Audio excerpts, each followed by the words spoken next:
और अब बात करते हैं उत्तर प्रदेश की, जहां पर दो पेपर लीक कांड पर मचे सियासी दंगल की यूपी में पिछले 15 दिनों के भीतर खबर आई है और लीक के 2 मामलों के बाद बवाल और बढ़ गया है। पहले समीक्षा अधिकारी एग्जाम और उसके बाद अब यूपी पुलिस भर्ती के पेपर लीक के मामले को लेकर छात्र सड़क पर उतर आए हैं। लखनऊ के इको गार्डन में आज फिर से छात्रों का धरना प्रदर्शन जारी है।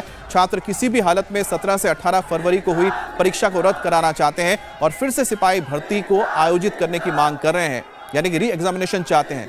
17-18 फरवरी को कांस्टेबल भर्ती परीक्षा को लेकर बवाल थमने का नाम नहीं ले रहा। हजारों परीक्षार्थी सड़कों पर उतर आए हैं। आरोप है कि परीक्षा का पेपर पहले ही लीक हो गया था, ऐसे में दोबारा अब परीक्षा आयोजित की जाए, ये मांग और तेज होती जा रही है। 11 फरवरी को यूपी लोक सेवा आयोग की ओर से आयोजित समीक्षा अधिकारी के पेपर भी लीक होने के आरोप लगे हैं। अब जिसके खिलाफ प्रयागराज, लखनऊ समेत प्रदेश के कई शहरों में छात्र अब सड़कों पर उतर आए हैं। तो यहां पर आप देख सकते हैं कि जो छात्र हैं वो री एग्जामिनेशन यानी कि फिर से चाहते कि एग्जाम करवाया जाए जिन पेपर के लीक होने की खबर सामने आई है। यूपी पुलिस भर्ती बोर्ड की ओर से 17 और 18 फरवरी को यह परीक्षा आयोजित की गई थी। 4 पालियों में एग्जाम हुआ था, जिसमें आरोप लगा कि पेपर पहले ही लीक हो गया। बोर्ड ने 23 फरवरी तक आरोपों पर सबूत मांगे थे और बताया जा रहा है कि बोर्ड को 1,500 से ज्यादा शिकायतें मिली हैं, अब जिसके ऊपर आगे काम किया जाएगा। हम इस समय इको गार्डन में मौजूद हैं लखनऊ में, और हजारों की तादाद में जो स्टूडेंट्स हैं वो अभी भी यहां पर अपनी मांग कर रहे हैं। आपको पहले विजुअल दिखा देता हूं। इको गार्डन के हजारों की तादाद में पूरे प्रदेश से यहां पर जो स्टूडेंट्स हैं वो पहुंचे हुए हैं और उनकी जो डिमांड है, एक ही मांग एक ही काम, यूपी पुलिस का री एग्जाम। तो ये कहा जा सकता है कि जो स्टूडेंट्स हैं उनकी जो मांग है वो बहुत ज्यादा क्लियर है। कल इनके प्रतिनिधि मंडल ने बाकायदा मुलाकात की है भर्ती बोर्ड की जो अध्यक्ष है रेणुका मिश्रा, लेकिन अभी तक फिलहाल कोई फैसला नहीं हुआ। यही वजह है कि आंदोलन जारी है। आप बताइए कहां से आए हैं, क्या नाम है आपका? सर फतेहपुर से आया हूं, मेरा नाम सौरभ तिवारी है। सौरभ जी, क्या चाहते हैं आप लोग? का मुलाकात हुई है प्रतिनिधि मंडल से, कोई आप लोगों को आश्वासन मिला है? आश्वासन क्या है सर, वो एक तो मीठी खीर दे दी जा रही है हम लोगों को, खा के बस सो जाओ तुम लोग। जब सारे साक्ष्य पहुंच गए आपके पास, सारे सबूत हैं आपके पास, फिर हमसे सबूत क्यों मांगा जा रहा है?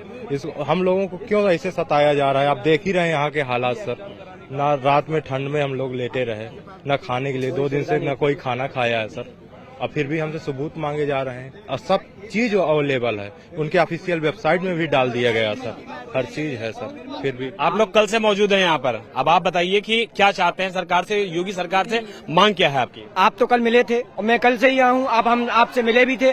मांग एक ही है, जब तक री एग्जाम नहीं होगा तब तक हम लोग, जब तक नोटिफिकेशन नहीं आएगा तब तक हम लोग यहीं बने रहेंगे। और रात में यहाँ से बाहर निकाल दिया गया था। बच्चे कुछ रेन बसेरा नहीं बन सकते, इतने बच्चे सड़क पर सोए थे बच्चे। चलो हम लोग सो सकते हैं, हम लोग लड़के हैं, लेकिन लड़कियां क्या करें बेचारी, वो कहाँ सोए? उनका तो नहीं कुछ है ना।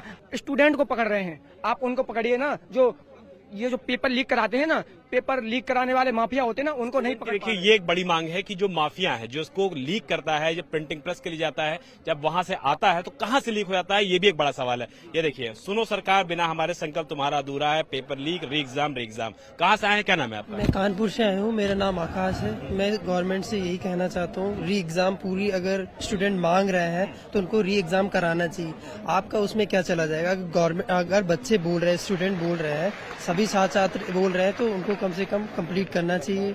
अगर गवर्नमेंट को ये भी सबसे बड़ा नुकसान होगा अगर वो ये सोच रही है कि अगर इलेक्शन है तो इलेक्शन को देखते हुए अगर इलेक्शन के बाद भी एग्जाम रखा जाए तो बहुत कोई बात नहीं, कम से कम एक डेट कंफर्म करके बता देना चाहिए। और ये प्रोसेस में चल रही है वैकेंसी, तो आप बता दो कि आप ये 60,245 हमने आपको दे दिए, ये एक्सेप्ट कर लिया जाएगा। लेकिन आप दिखा दीजिए आप सरकार क्या सोच रही है कि अपोनेंट पार्टी कह रही है कि ये हमारा ये बनाया जा रहा है। तो ये जब हालांकि ये लीक हुआ है, तभी तो ये लीक हुआ है, तभी तो ये फैला है मीडिया में। भर्ती बोर्ड से आप लोगों की जो मुलाकात हुई, बस एक सेकंड, भर्ती बोर्ड से जो आप लोग की मुलाकात हुई, आप लोग उनके जो आश्वासन है उससे संतुष्ट है? उन्होंने आपकी बात को सुना कि नहीं सुना? नहीं, इससे हम सब असंतुष्ट हैं, क्योंकि इन्होंने यूपी जब एसआई का हुआ था तो विवेक से इनके समझौता करने के गए थे, तो उसके बाद में उसका कोई सुनवाई नहीं हुआ। इसलिए फिर उन्होंने 2 दिन का मौका मांगा है, इसलिए हम उससे संतुष्ट नहीं है।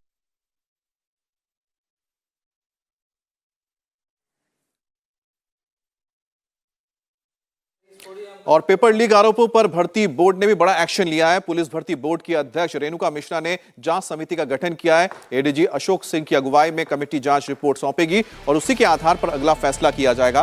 पेपर लीक हो या पेपर की छपाई में गड़बड़ी की बात सामने आए, सभी आरोपों पर इस कमेटी की ओर से जांच की जाएगी। पुलिस भर्ती बोर्ड का प्रोटेस्ट जो जारी है वो लगातार स्टूडेंट्स का अभी भी चल रहा है। लखनऊ के इको गार्डन में हजारों की तादाद में स्टूडेंट्स पहुंचे हुए हैं इको गार्डन में प्रदेश के अलग अलग हिस्सों से, और वो अपना विरोध प्रदर्शन कर रहे हैं। उन्होंने कल भर्ती बोर्ड की अध्यक्ष रेणुका मिश्रा से मुलाकात भी की है, अपना ज्ञापन भी सौंपा है, अपने सबूत भी सौंपे हैं, लेकिन अभी भी स्टूडेंट्स फिलहाल यहां पर मांग कर रहे हैं कि भर्ती बोर्ड की जो परीक्षा हुई है 17 और 18 फरवरी को, उसको पूरी तरीके से कैंसिल किया जाए, री एग्जाम कराए जाए, उसके बाद ही वो अपना आंदोलन, अपना प्रदर्शन खत्म करेंगे। इको गार्डन की सीधी तस्वीरें मैं आपको दिखाता हूं कि किस तरीके से बड़ी संख्या में, हजारों की तादाद में पूरे उत्तर प्रदेश से यहां पर स्टूडेंट्स आए हैं, और मांग सबकी बस एक ही है कि पेपर लीक हुआ है, लिहाजा उसको कैंसिल किया जाना चाहिए। सरकार इस पूरे मामले पर स्क्रूटनी करा रही है, जो सबूत सौंपे गए हैं उनको अध्ययन कर रही है, जो सबूत सोशल मीडिया पर मौजूद हैं उनको दिखवा रही है, अपने एक्सपर्ट्स की राय ले रही है, और जो आंतरिक कमेटी इस पूरे मामले में गठित की गई है उसकी भी रिपोर्ट को लिया जा रहा है, संज्ञान लिया जा रहा है, ताकि इस मामले में सरकार अगर कोई फैसला करती है तो उसके पीछे एक आधार रखा जा सके। और स्टूडेंट्स लगातार अपनी मांग पर अड़े हुए हैं कि जब तक परीक्षा जो हुई है उसको रद्द नहीं किया जाता है, जब तक री एग्जाम को ऑर्डर नहीं किया जाता है, उसका नोटिफिकेशन जारी नहीं होता है, तब तक उनका ये प्रदर्शन लगातार ऐसे ही जारी रहेगा। और पेपर लीक के बाद अब छात्र एग्जाम कैंसिल करने की भी मांग कर रहे हैं, तो विपक्ष एक बार फिर से सरकार के ऊपर हमलावर है। राहुल गांधी ने तो एक्स पोस्ट के जरिए सरकार पर निशाना साधा, तो प्रियंका गांधी ने भी पेपर लीक पर सवाल उठाया। इधर एसपी के चीफ अखिलेश यादव ने भी यूपी सरकार पर युवाओं के भविष्य के साथ खिलवाड़ करने का आरोप लगाया। तो वहीं योगी सरकार में अल्पसंख्यक कल्याण के मंत्री दानिश आजाद अंसारी ने दावा किया है कि पर्चा लीक नहीं हुआ है, विपक्ष नौजवानों को बहका रहा है।